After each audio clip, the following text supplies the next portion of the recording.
So here at last is the moment that Prince Harry admits he has been longing for since he was very young. Not a common yearning in the younger generation, most of whom are having their first child later and later these days. Imagine his excitement now, and the easing of his envy of William. Like his elder brother, Harry, too, is a family man at last. How poignantly that word family sits on him. For while the early death of Princess Diana bestowed a steely independence on the then 15-year-old Prince William, it had the opposite effect on Prince Harry, then 12, plunging him into a cycle of gloom.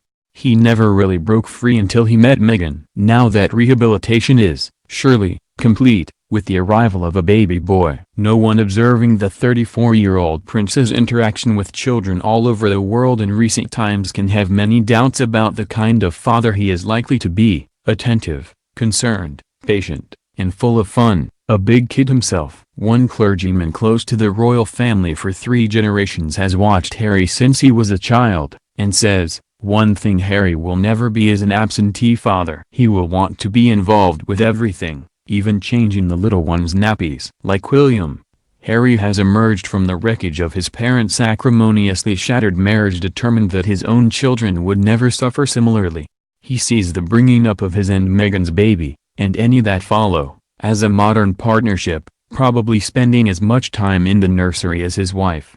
He has already told friends that he intends to do his share of getting up in the night to help. This is everything that Harry has always wanted, but there are dangers. Even the priest acknowledges, albeit with a smile, that Harry's broken family background is likely to make him an overindulgent father. "This happens all the time," he says. "And here we have 2 parents from broken homes." And yet the general feeling among their friends is that Meghan will be the firmer parent, laying down the law when Harry takes a softer line.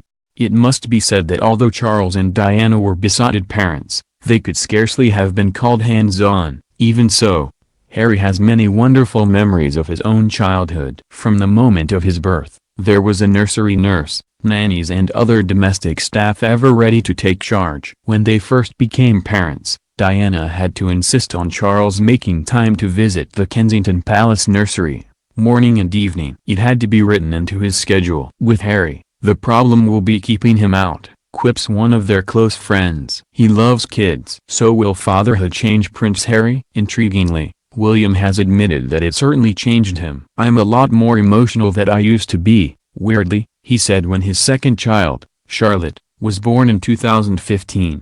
"Now the smallest little things, you well up a little more, you get affected by the sort of things that happen around the world or whatever, a lot more, I think. As a father." One could certainly attach those thoughts, too, to Harry, who in March made an impassioned speech to 12,000 youngsters at Wembley Arena about the dangers to the world of climate change. The impending birth of his own child was clearly on his mind when he told them, "Every blade of grass, every ray of sun and every raindrop is crucial to our survival." With his child having an American mother and grandmother, Harry has already privately made it plain that he expects him to be a citizen of the world rather than to have a central role in royal life, despite being 7th in line to the throne. It's very much in keeping with this that the baby's arrival was not instantly announced to an excited world. Similarly, their original plan for a home birth, which would not follow recent royal tradition, was seen at the time as the laying down of a marker that things were going to be different. Harry was determined that Meghan should avoid the circus of publicity that surrounded the birth of all 3 of William's children. So it is perhaps symbolic of the future that Meghan's mother, Doria, who has been staying with the couple at Frogmore Cottage, their new home in Windsor Great Park, saw the new grandchild before the Prince of Wales. The same happened with William's first child, when Carol and Michael Middleton got a peep at Prince George, now 5, before either Prince Charles or the Queen. Like Kate and her mother, Meghan and Doria, who was her sole family member at the couple's wedding, have the warmest mother-daughter relationship. Harry has also become very fond of Doria and is determined that as his child's only grandmother, she will have a meaningful role in the baby's upbringing. It must surely be likely that baby Sussex will spend at least part of his schooling in America, something Diana hoped would be the case for both William and Harry. Harry's memories of his own childhood include very different experiences with his mother and with his father. Princess Diana's informality, even in public, Scooping him and his brother up into her arms and taking them to theme parks has made a lifelong impression on him. When the time comes, he'll want to tell his firstborn, and any who follow, all about the wonderful grandmother they never knew. Unlike Diana, though, Charles has always been awkwardly formal in public with his children. Typically, when he took Harry, then 13, to meet the Spice Girls backstage after a concert in South Africa, the starstruck boy had to wear a jacket and tie. Some said, wrongly, that this showed Charles to be a cold-fish father. In fact, he was just as demonstrative as Diana, but only in private. His valet was always having to clean sheep droppings off his suits. The reason? Whenever Charles arrived by helicopter at Highgrove when the children were small, they would rush out to greet him across a field of grazing sheep. As he swept them up into his arms, everything they had trodden in en route was transferred to his clothes. No one expects Harry to take his father's approach with his own children in public. He has inherited the tactile informality of his mother. The way he gets down on his knees to the level of small children is so reminiscent of Diana. So we can expect to see Prince Harry carrying his toddler son on his shoulders, and romping in the sand by the sea. A key question will be how independent the young family will be in their relatively isolated home, 30 miles from the bustle and attention of the capital.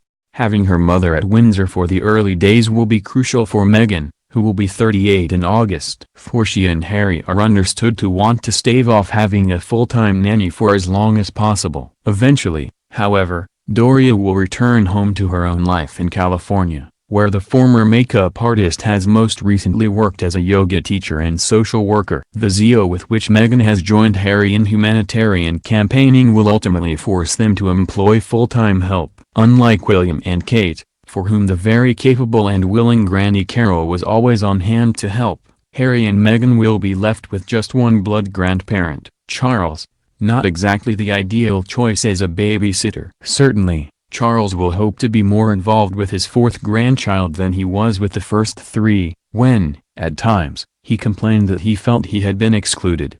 Happily, he has a much warmer relationship with Harry than he does with William. As for Harry's paternity leave, he is said to be keen to have as much time as possible. Aides have been told that he might want to take a month off, and he will want to cherish every minute of it.